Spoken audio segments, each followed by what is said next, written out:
Good morning students, study with Kamlesh में आपका स्वागत है। मेरी वीडियो बहुत दिनों के बाद आ रही है, कुछ प्रॉब्लम था इसके कारण। तो चलिए शुरू करते हैं। क्लाइमेट का हमारा अगला टॉपिक।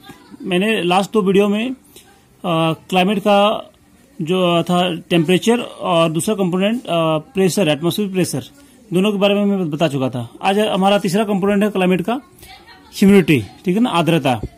तो क्या होता है आर्द्रता, ये देखना है। तो water vapour present in the air is known as humidity, ठीक है ना। हिंदी में क्या होता है हमारा, हवा में मौजूद जलवाष्प की मात्रा को आर्द्रता कहते हैं या फिर कहा जाता है, ठीक है। कि एक मतलब एक एयर में क्या है, जितना क्या होता है हमारा, वो इसमें एयर के मॉलिक्यूल्स, सॉरी वाटर के मॉलिक्यूल्स होता है, ठीक है ना। वेपर की फॉर्म में होना चाहिए। क्या कंडीशन है यहाँ पे, वेपर की फॉर्म में। वाटर का अलग अलग फॉर्म होता है, सॉलिड, लिक्विड और गैस। तो वेपर क्या हमारा गैसियस फॉर्म है, ठीक है ना। तो गैसियस फॉर्म में जब हो वाटर, तब क्या होगा हमारा, उसे ह्यूमिडिटी कहा जाता है एयर में, ठीक है। It varies from 0 to 4% by volume of the atmosphere, ठीक है ना। ये क्या होता है, एटमॉस्फेयर की जो आयतन होता है कि किसी मान लो 1 metre cube volume of 1 metre cube volume में एयर का, ठीक है ना, कितना होता है वो 1% से लेके 0% से लेके 4% तक होता है। ये हमारा आर्द्रता, इतना परसेंट पानी होता है, ठीक है। It is difficult, it is expressed quantitatively in different ways. इसके अलग अलग तरीके से व्यक्त किया जाता है। देखिए, इसमें वायुमंडल के आयतन के 0 से 4% की भिन्नता पाई जाती है। ये क्वेश्चन पूछा गया था एक बार, ठीक है ना, कि एटमॉस्फेयर में कितना होता है, 0 से 4%। मैक्सिमम कितना, 4 सबसे कम हो गया, 0 तो सबसे कम हो गया, ठीक है। मात्रात्मक दृष्टि से इसे विभिन्न प्रकार में व्यक्त किया जा सकता है, ठीक है ना। देखिए, इसको ह्यूमिडिटी को व्यक्त करने का दो तरीका है, इसको एक्सप्रेस करने का दो टाइप्स है। मतलब there are 2 types of humidity. आर्द्रता के 2 प्रकार होते हैं। पहला क्या हो गया हमारा, एब्सोल्यूट ह्यूमिडिटी, या फिर हिंदी में इसे बोला जाता है विशिष्ट आर्द्रता। देखिए क्या होता है absolute humidity, the actual amount of water vapour present in the atmosphere is known as the absolute humidity, ठीक है। मतलब एक्चुअल अमाउंट, ठीक है। एक्चुअल अमाउंट मतलब क्या हो गया कि किसी भी एयर में, मान लीजिए यहाँ पे एक सिलेंडर है, ये इसमें एयर है, ठीक है। अब इस एयर में हमारा क्या है, कितना वाटर वेपर है, वो क्या होगा हमारा, जैसे मान लीजिए इसमें ये हमारे एयर का मॉलिक्यूल, ये हमारा ये जो बड़े बड़े गोल्स दिखा रहा हूं मैं, ये क्या है, ये जल के कण है, ठीक है ना, वाटर मॉलिक्यूल्स है। तो कितना, 1 2 3 4 5 6 7 क्या हो गया हमारा इसका, ये एब्सोल्यूट ह्यूमिडिटी हो गया हमारा, ठीक है। It is the weight of water vapour per unit volume of air. मतलब एक यूनिट वॉल्यूम में इसका कितना वेट कितना है, मतलब जैसे मान लीजिए 1 मीटर क्यूब में कितना ग्राम ये उसका पानी होगा, ये क्या हो गया हमारा, एब्सोल्यूट ह्यूमिडिटी हो गया। तो ग्राम पर मीटर क्यूब, इसलिए इसका यूनिट क्या है, ग्राम पर मीटर क्यूब है। तो 1 मीटर क्यूब में कितना हमारा ये कितना ग्राम हमारा वाटर होगा, ठीक है। इस तरह भी से एक्सप्रेस किया जा सकता है। And is expressed in terms of gram per cube metre, ये तो बता दिया अभी। The ability of the air to hold water vapour depends entirely on its temperature, ठीक है ना। किसी भी एयर का जो वाटर होल्डिंग करने की कैपेसिटी होती है, वो किस में डिपेंड करता है, मेनली हमारा टेम्परेचर पर डिपेंड करता है। मतलब टेम्परेचर बढ़ेगा तो उसमें वाटर होल्डिंग कैपेसिटी क्या होगी, बढ़ेगी। टेम्परेचर घटेगा तो वाटर होल्डिंग कैपेसिटी भी क्या हो जाएगी हमारी, घट जाएगी, ठीक है। The absolute humidity differs from place to place on the surface. मतलब क्या होता है, एब्सोल्यूट ह्यूमिडिटी क्या होता है, एक जगह से दूसरी जगह यह वेरी करता है। क्यों, क्योंकि जहां पे भारी बारिश होगी वहां पे ह्यूमिडिटी क्या होगा, ज्यादा होगा। जहां पे एरिड वाला रीजन होगा या ड्राई रीजन होगा, वहां पे क्या होगा, एब्सोल्यूट ह्यूमिडिटी कम होगा, ठीक है। हिंदी में देख लीजिए थोड़ा इसका। निरपेक्ष आर्द्रता क्या है, वायुमंडल में मौजूद जलवाष्प की वास्तविक मात्रा को कहा जाता है। मतलब एक वास्तविक मात्रा क्या कहा जाता है हमारा, निरपेक्ष आर्द्रता कहा जाता है। निरपेक्ष मतलब जो किसी के पक्ष में ना हो, ऐसे याद रखना है। यह हवा के आयतन हवा के प्रति इकाई आयतन के जलवाष्प के वजन है, ठीक है ना। मतलब एक इकाई आयतन पे कितना होगा, कितना हमारा जल है, वो क्या होगा, जलवाष्प होगा हमारा। इसे ग्राम प्रति घन मीटर के रूप में व्यक्त किया जाता है, इसका यूनिट हो गया। तो ह्यूमिडिटी का यूनिट क्या हो गया, ग्राम प्रति घन मीटर हो गया। हवा द्वारा जलवाष्प ग्रहण करने की क्षमता पूरी तरह से तापमान पर निर्भर करती है। तापमान बढ़ने पे जलवाष्प की मात्रा क्या हो जाएगी, बढ़ जाएगी।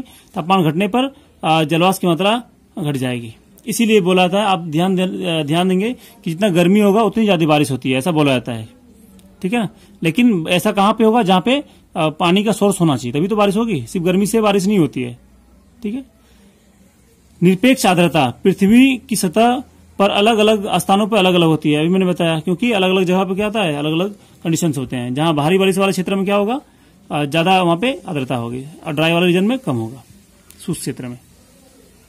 अब हमारा दूसरा क्या है, रिलेटिव ह्यूमिडिटी होता है, ठीक है ना।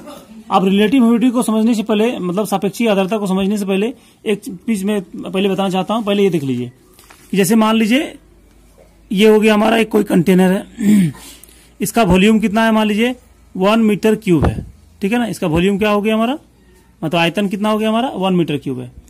सपोज इधर मान लीजिए ये जो ये सब हमारा क्या है, ये हमारे एयर के पार्टिकल्स, ये एयर के मॉलिक्यूल्स है, ठीक है। तो 9 हमारे क्या है, एयर के मॉलिक्यूल्स है। तो इसी एयर के मॉलिक्यूल्स के बीचों बीच क्या होता है हमारा, जल के कण भी होते हैं। ये मान लीजिए जल के कण है, जो ब्लू कलर से दिखा रहा हूं, ये क्या है, जल के कण है। तो अभी हमारा जल के कण कितने हैं, वाटर मॉलिक्यूल्स कितने हैं हमारे, या जल के कण वाटर मॉलिक्यूल्स 1 2 3 4 5 6 है, ठीक है। और मान लीजिए इसका टेम्परेचर, अभी इसका टेम्परेचर कितना है, टेम्परेचर मान लीजिए 27 डिग्री सेल्सियस है तापमान। अब देखिए यहाँ पे 6 है, लेकिन इसमें क्या होता है, ये अभी मैक्सिमम कैपेसिटी नहीं है, इसका मैक्सिमम कैपेसिटी, इसका वाटर मॉलिक्यूल्स इतना है, लेकिन इसका मैक्सिमम कैपेसिटी कितना होगा हमारा, मैक्सिमम कैपेसिटी या फिर महत्तम क्षमता कितना होगा हमारा, 6 है। तो मान लीजिए मैक्सिमम कैपेसिटी एक इधर आएगा, एक इधर आएगा, और 2 3 इधर आ जाएंगे, ठीक है ना। तो मान लीजिए पूरा हो जाएगा 10 या 11, मान लीजिए हमारा क्या हो गया, इसका मैक्सिमम कैपेसिटी हो गया, ठीक है। जो पहले 6 था वो क्या था, उसका एब्सोल्यूट ह्यूमिडिटी हो गया, 6 क्या हो गया हमारा, एब्सोल्यूट ह्यूमिडिटी हो गया, ठीक है। और जो इसका 11 पूरा फुल हो गया, मतलब इस कंटेनर में इससे ज्यादा और वो वाटर मॉलिक्यूल्स होल्ड नहीं कर सकता है, ये इसका मैक्सिमम कैपेसिटी है, ठीक है ना।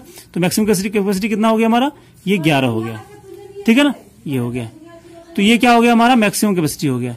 और इन्हीं दोनों को डिवाइड करेंगे तो क्या हो गया हमारा, रिलेटिव ह्यूमिडिटी होगा, ये रिलेटिव ह्यूमिडिटी हो जाएगा हमारा। रिलेटिव ह्यूमिडिटी क्या हो गया हमारा, एब्सोल्यूट ह्यूमिडिटी और मैक्सिमम कैपेसिटी को डिवाइड करने पे क्या आता है हमारा, ये आ जाएगा। तो यहाँ पे रिलेटिव ह्यूमिडिटी क्या हो गया, एब्सोल्यूट ह्यूमिडिटी कितना हमारा, पहले 6 था, और मैक्सिमम कितना हो गया हमारा, 11 हो गया। तो इन्हीं दोनों को हम लोग क्या बुलाता है, इन्हीं दोनों का रेशियो क्या बुलाता है हमारा, रिलेटिव ह्यूमिडिटी कहता है, या फिर सापेक्षिक आर्द्रता। मतलब विशिष्ट आर्द्रता डिवाइड किसके होगा हमारा, मैक्सिमम कैपेसिटी या फिर महत्तम क्षमता। ये चीज को बताने वाला हूं यहाँ पे। देखिए क्या है, the percentage of moisture present in the atmosphere as compare to the its full capacity, ठीक है ना, at the given temperature is known as the relative humidity, ठीक है ना। क्या है हमारा, या इसको ऐसे भी सीधा सीधा बोल सकते हैं कि it is the ratio of किसका, absolute humidity and maximum capacity of the air. तो क्या हो जाएगा वो हमारा, देखिए यहाँ पे फॉर्मूला दिया हुआ है, मैंने बनाया हूं। रिलेटिव ह्यूमिडिटी क्या है, एब्सोल्यूट ह्यूमिडिटी, और फुल कैपेसिटी का क्या है हमारा, ये इसका रेशियो है, ये क्या हो जाएगा हमारा, रिलेटिव ह्यूमिडिटी हो जाएगा, ठीक है। अब देखिए with the change of air temperature, अच्छा इससे पहले हिंदी में बता देता हूं थोड़ा सा। देखिए हिंदी में क्या आता है, दिए गए तापमान पर, मतलब एक फिक्स तापमान होना चाहिए, पर अपनी पूरी क्षमता के तुलना में वायुमंडल में मौजूद आर्द्रता के प्रतिशत को सापेक्षिक आर्द्रता कहा जाता है, ठीक है। अब इसका मतलब क्या हो गया, देखिए यहाँ पे वो ये मैंने लिखा दिया कि विशिष्ट आर्द्रता डिवाइड बाय क्या था, उसका महत्तम क्षमता हो जाएगा। इन दोनों का रेशियो क्या होगा हमारा, एक तरफ से होगा क्या, सापेक्षिक आर्द्रता होगा, ठीक है। अब ये देखिए, अब देखिए with the change of air temperature the capacity of retain moisture increases और decreases and the relative humidity is also affected. अभी मैंने बताया टेम्परेचर बढ़ेगा तो ह्यूमिडिटी बढ़ेगी, और टेम्परेचर घटेगा तो ह्यूमिडिटी घटेगी। इसीलिए मैंने क्या कहा कि एब्सोल्यूट ह्यूमिडिटी में, रिलेटिव ह्यूमिडिटी में क्या होना चाहिए, टेम्परेचर कांस्टेंट होना चाहिए, मतलब फिक्स होना चाहिए, ठीक है ना। क्योंकि टेम्परेचर बढ़ा देंगे तो फिर उसका पोजीशन चेंज हो जाएगा, ठीक है ना। अब देखिए इसका ये कहा है, आपको याद रखना है, it is greater over the ocean and least over the continent, ठीक है ना। ये क्या होता है, ओशन में ज्यादा होता है क्योंकि वहां पानी ज्यादा है, इसलिए क्या होगा, ऑब्वियस यहाँ पे ह्यूमिडिटी क्या होगी, ज्यादा होगी। Least over the continent, continent क्या होता है, तुलनात्मक रूप से ड्राई होता है, इसलिए वहां पे कम होगा, ठीक है। अब आगे देखिए, हवा में तापमान बदलने के साथ आर्द्रता ग्रहण करने की क्षमता बढ़ती है, ठीक है ना, और घटने और सापेक्षिक आर्द्रता भी प्रभावित होती है, मतलब तापमान बढ़ेगा तो आर्द्रता ग्रहण करने की क्षमता बढ़ेगी, तापमान घटेगा तो आर्द्रता ग्रहण करने की क्षमता भी घटेगी। ठीक है, यह महासागरों के ऊपर सबसे अधिक क्योंकि वहां पानी ज्यादा होता है, महाद्वीपीय के ऊपर सबसे कम क्योंकि वहां पे पानी उसकी तुलना में कम होता है, इसलिए। अब देखिए, ये तो मैंने बताया, इसके टाइप्स बता दिया, एब्सोल्यूट ह्यूमिडिटी और रिलेटिव ह्यूमिडिटी। तो रिलेटिव ह्यूमिडिटी आपको सीधा सीधा याद रखना है, ये रेशियो है, मतलब अनुपात है किसके बीच, एब्सोल्यूट ह्यूमिडिटी मतलब विशिष्ट आर्द्रता और हमारा फुल कैपेसिटी मतलब महत्तम क्षमता का, ये ध्यान रखना आपको, दो चीजें हो गई। अब हमारा क्या है, देखिए, तो अगला जो हमारा पॉइंट है, the air containing moisture to its full capacity at given temperature is said to be the saturated. ठीक है, जिस तापमान पे एक निश्चित तापमान पर जलवाष्प पूरी तरह से पूरित हवा को संतृप्त कहा जाता है या संतृप्त हवा कहा जाता है। जैसे मान लीजिए एक कंटेनर है या फिर एक कंटेनर है, इसमें अभी 6 मॉलिक्यूल्स है, 6 वाटर का मॉलिक्यूल्स है, लेकिन इसका मैक्सिमम कैपेसिटी कितना है, 11। तो पूरा 11 गर्भ भर गया, तो हम लोग क्या बोल सकते हैं कि इस हवा को सैचुरेटेड या फिर संतृप्त हवा कहा जाता है, सैचुरेटेड एयर कहा जाता है। क्यों? क्योंकि इसमें वाटर लेने की क्षमता, होल्ड करने की क्षमता और नहीं है। जैसे आप देखेंगे, एक चीनी का, एक मान लीजिए कटोरे में आप पानी है, उसमें चीनी घोलते हैं, तो घोलते घोलते एक ऐसा स्टेज आएगा जिसमें क्या होगा, चीनी और घुलेगा नहीं। और अब क्या, अब इसके बाद भी आप चीनी देते हैं तो क्या होगा, वो चीनी क्या होता है, तली में जमा होने लगता है। तो इस स्टेज को आप क्या बोलेंगे, इसको सैचुरेटेड कहा जाता है, मतलब संतृप्त कहा जाता है। इसके बाद वो क्या घुलता नहीं है, और उसके बाद वो इसी तरह क्या होगा, एयर में भी क्या होता है, और होल्डिंग करने की कैपेसिटी और होती नहीं है। ठीक है, तो कोई एक फिक्स टेम्परेचर पे होगा, सैचुरेशन होगा तो क्या होगा, सैचुरेशन होगा तो एक कोई टेम्परेचर में होगा। ठीक है, the temperature at which saturation occurs is given point, given sample of air is known as dew point. ठीक है ना, हिंदी में क्या है, हवा के दिए गए प्रतिदर्श सैंपल, प्रतिदर्श का मतलब सैंपल्स होता है, में जिस तापमान पर संतृप्तता आती है उसे ओसांक कहा जाता है। ठीक है ना, मतलब जिस टेम्परेचर पे क्या होता है कि एयर में क्या होता है और वाटर होल्डिंग करने की कैपेसिटी क्या होती है, नहीं होती है, उस टेम्परेचर को क्या कहा जाता है, ड्यू पॉइंट कहा जाता है या फिर ओसांक कहा जाता है। ओस प्लस अंक क्या हो गया, ओसांक हो गया, मतलब ओस बनने का स्टेज है वो।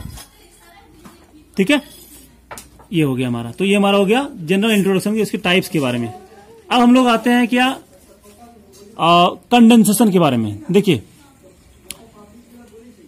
ये ड्यू पॉइंट हो गया। अब देखिए क्या होता है, आपको मैं एक चीज समझाना चाहता हूं पहले। यहां पे ये जैसे मान लीजिए कंटेनर है, तो ये हमारा क्या है, ये मान लीजिए ये हमारा क्या है, एयर के क्या है, मॉलिक्यूल्स है। ठीक है, अब मान लीजिए यहां पे एक मैंने वाटर का मॉलिक्यूल्स डाल दिया, ये डाल दिया। ठीक है ना, ये क्या हो गया, अब यहां पे देखिए आपको पता चलेगा कि ये पूरा क्या होगा ना, ये कंटेनर पूरा या एयर क्या हो गया, सैचुरेटेड हो गया, क्योंकि इसमें और वाटर होल्डिंग करने की कैपेसिटी नहीं है।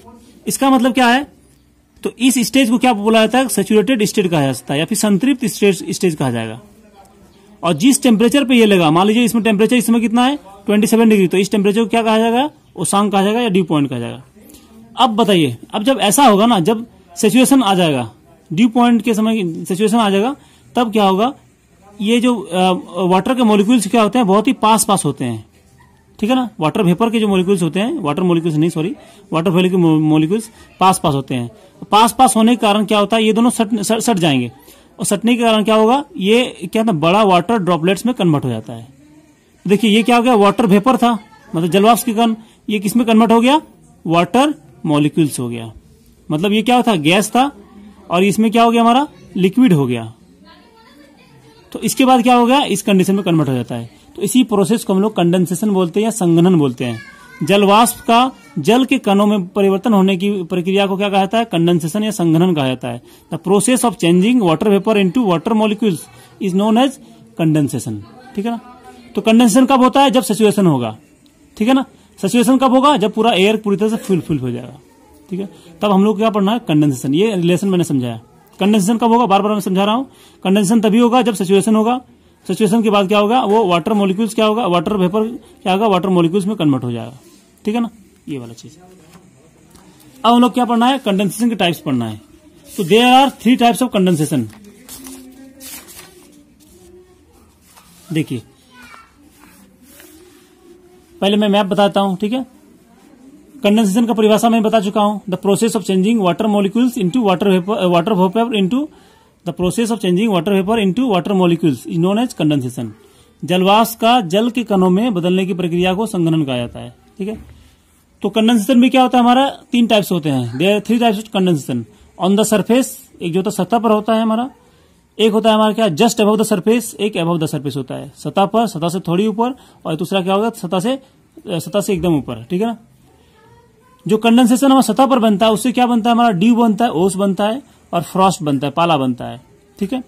जो सतह से थोड़ी ऊपर मतलब 2, 4, 5 मीटर ऊपर बनती है सरफेस से, वो क्या बनता है, उससे हमारा फॉग बनता है, मतलब कोहरा, मिस्ट मतलब कुहासा, और स्मॉग बनता है, धूम कोहरा बनता है, ठीक है।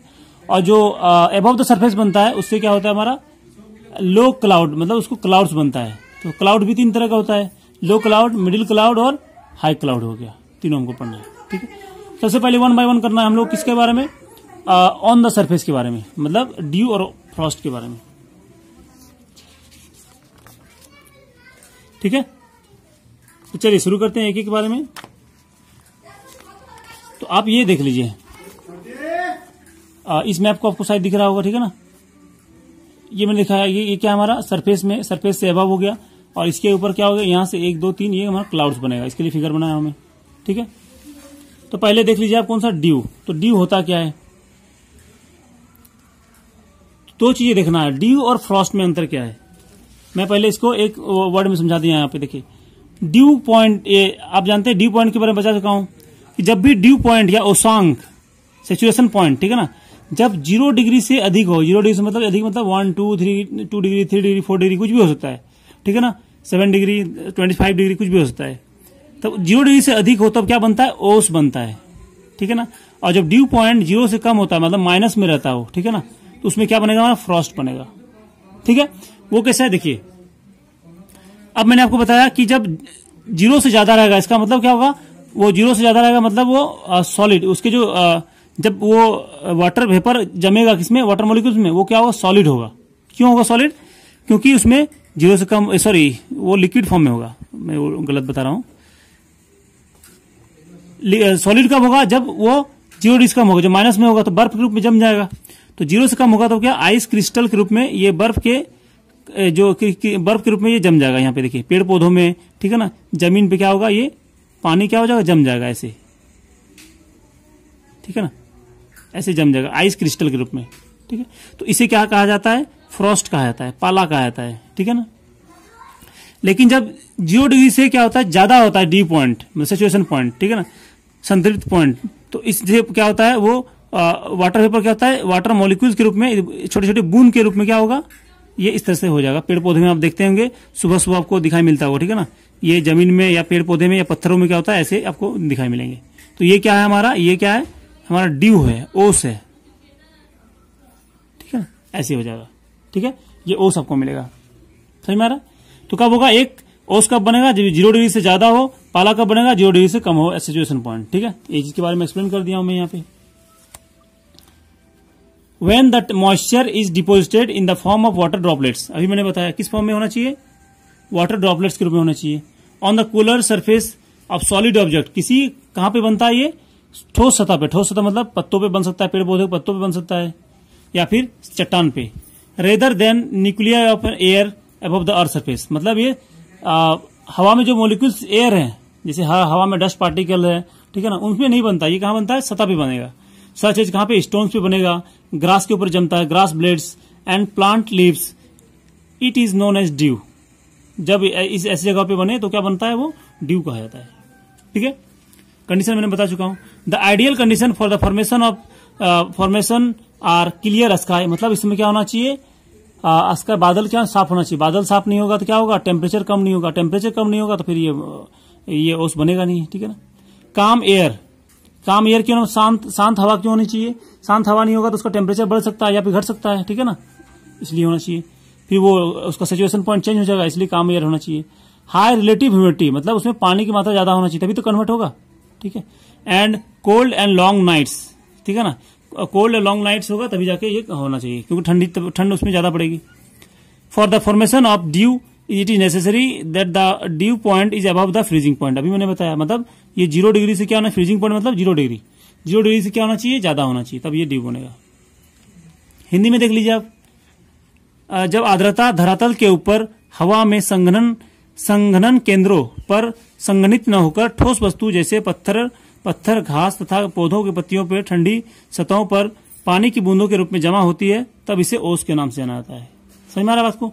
मतलब संघनन केंद्र मतलब क्या हो गया, जैसे एयर में क्या है ना, हमारे बहुत सारे पार्टिकल्स है। एयर में हवा हमारा क्या, छोटे छोटे कण है, धूल के कण है, जो हमारा पोल्यूटेंट है वो सब है। तो उसमें क्या होता है, वो भी हमारा उसके किनारे चारों ओर क्या होता है, पानी जमने शुरू हो जाता है। तो उसमें ना करके कहां पे करता है, सॉलिड वस्तु, जैसे कहां पे, पत्थर पे करेगा, घास पे, ये सारी जमीन पे। ठीक है, आगे देखिए हमारा,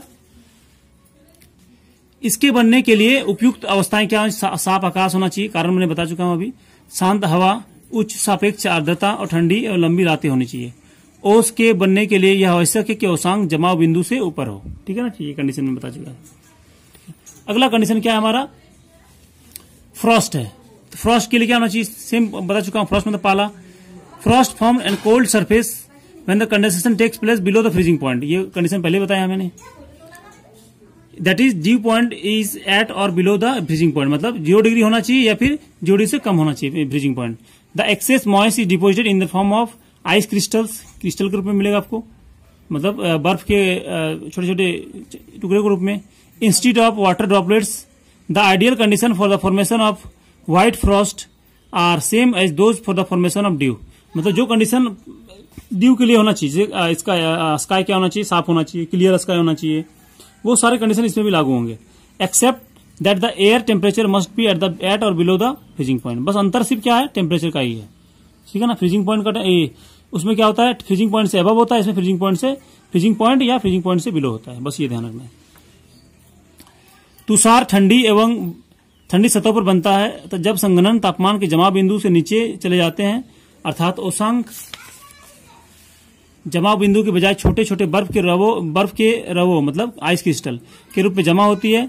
उजले मतलब व्हाइट तुषार के बनने की सबसे उपयुक्त अवस्थाएं ओस के बनने की अवस्थाएं का समान है। ठीक है ना, इसका कंडीशन क्या है, सेम है जैसा ओस वाला था। केवल हवा का तापमान क्या होना चाहिए, जमाव बिंदु या फ्रीजिंग पॉइंट से नीचे होना चाहिए। तो ये हमारा क्या हो गया, पहला हमारा हो गया जस्ट बिलो द सरफेस। ठीक है, तो ये हमारा पहला वीडियो है।